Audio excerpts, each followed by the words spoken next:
По неколку месеци онлайн заседавање, Советот на Гостивар денес повторно се собра во општинската сала и одржа седница со физичко присуство. Дојдоа 29 советници, се подразместија во седењето заради дистанца. Задолжително беше носењето на маски и дезинфекција, а беше дадена и пауза за проветрување на просторијата. На дневен ред се најдоа 20 точки од областа на финансии, урбанизам, образование и друго. Советниците го усвоија извештајот за буџетот за вториот квартал, кој ги опфаќа месеците најпогодени од ковид пандемијата, кога имаше карантини, полициски час и угостителите не работеа.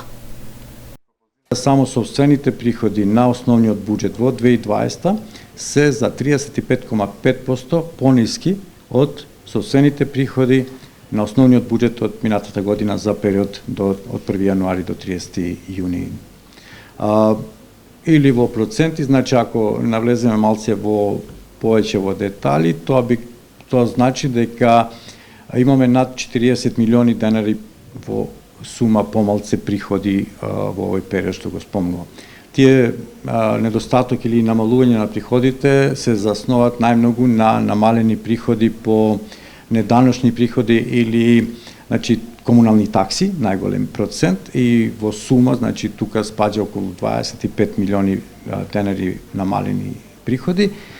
Советниците на денешната седница изгласаа одлука за финансиска поддршка на музичкиот фестивал Парк во висина од 230.000 денари. Фестивалот ќе се одржува од 3 до 6 септември на отворено, на локација во градскиот парк. Поради состојбите со коронавирусот ќе настапуваат само домашни музичари.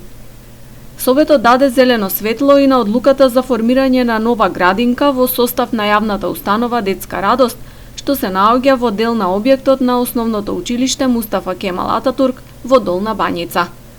Исто така беа усвоени и одлуки врзани со функционирањето и работата на јавните претпријатија Паркензи и Зеленило и Гостиварски комуналец.